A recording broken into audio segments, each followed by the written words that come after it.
Ensemble, nous sommes plus forts et ensemble, c'est tellement mieux.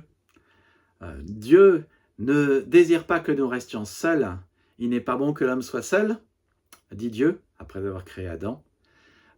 Jésus n'a jamais voulu que les gens qui croient en lui restent seuls dans leur coin. Non, il veut qu'ils se rassemblent. C'est pour cela qu'il a créé l'Église. L'Église, c'est ceux qui sont appelés hors d'eux. Souvent, on traduit le mot Église par assemblée. Les deux sont justes. Mais Dieu veut que le jour du repos, le jour de la résurrection, nous nous rassemblions ensemble et nous vivions ensemble dans sa présence.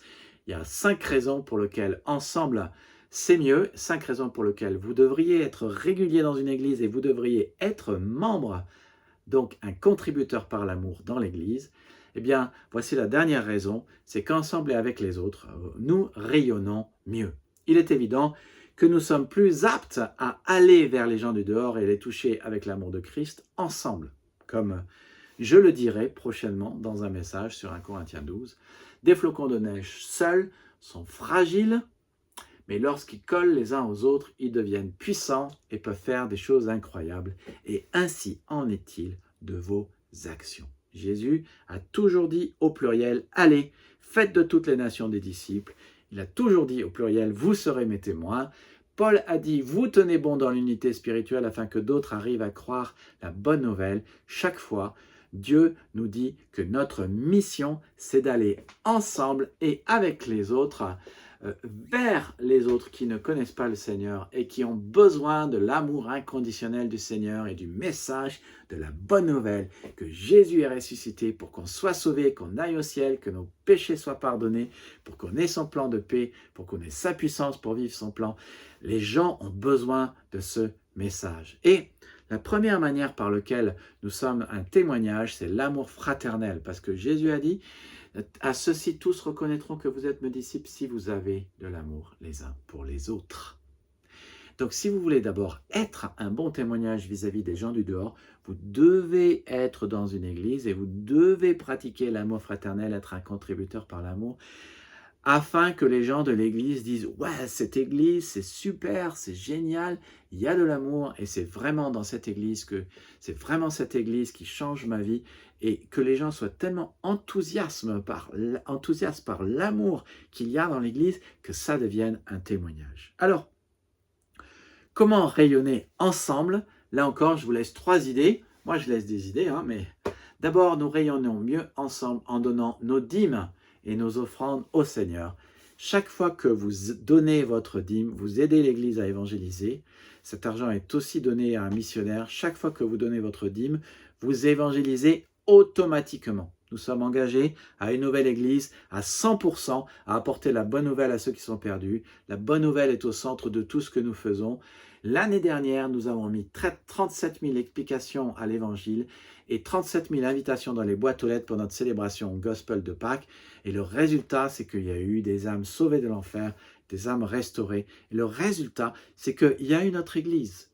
Nous rayonnons mieux ensemble aussi en priant pour les personnes que Dieu a mis sur nos cœurs, que nous appelons les very important persons. Nous avons découvert que quand nous prions régulièrement pour eux, le Seigneur ouvre des portes. Prions aussi que le Seigneur envoie des ouvriers dans la moisson. Dans un rayon de 5 km, 96% des 86 000 personnes qui ne vont pas à l'église le dimanche matin et ne croient pas au Seigneur.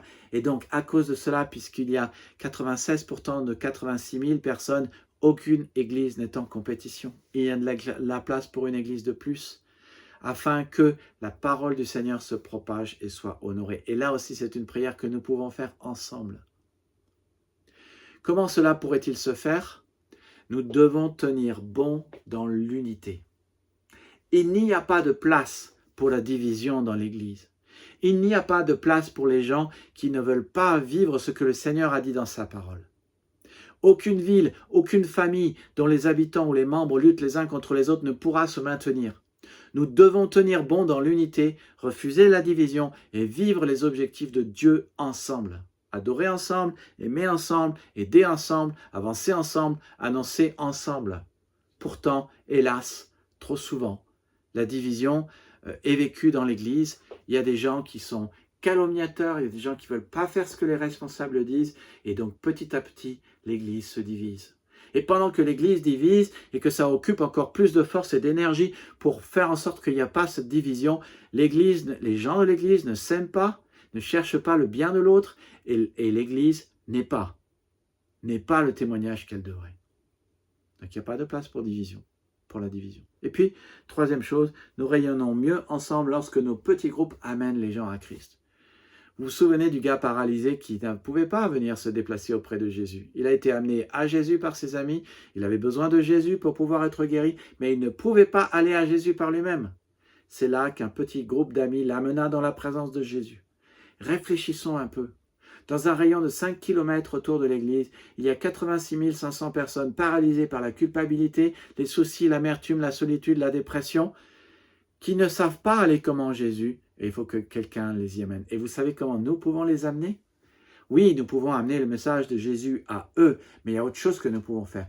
Nous pouvons, par la prière, et ça ne nous coûte rien, les amener dans la présence de Jésus et demander que Jésus touche leur vie. Qui peut faire ça? Seul un petit groupe d'amis peut amener ensemble quelqu'un d'autre à Jésus. Ça s'appelle l'intercession et c'est ce que nous faisons dans les petits groupes et c'est pour ça que tu as besoin d'être dans un petit groupe et dans une église régulièrement parce que ensemble, nous aurons plus de communion, nous adorerons mieux le Seigneur. Ensemble, tu grandiras mieux, tu serviras mieux et ensemble, tu rayonneras mieux. Alors, tu aimerais en savoir plus? Abonne-toi, à bientôt, que Dieu te bénisse et rejoins-nous dans la prochaine vidéo.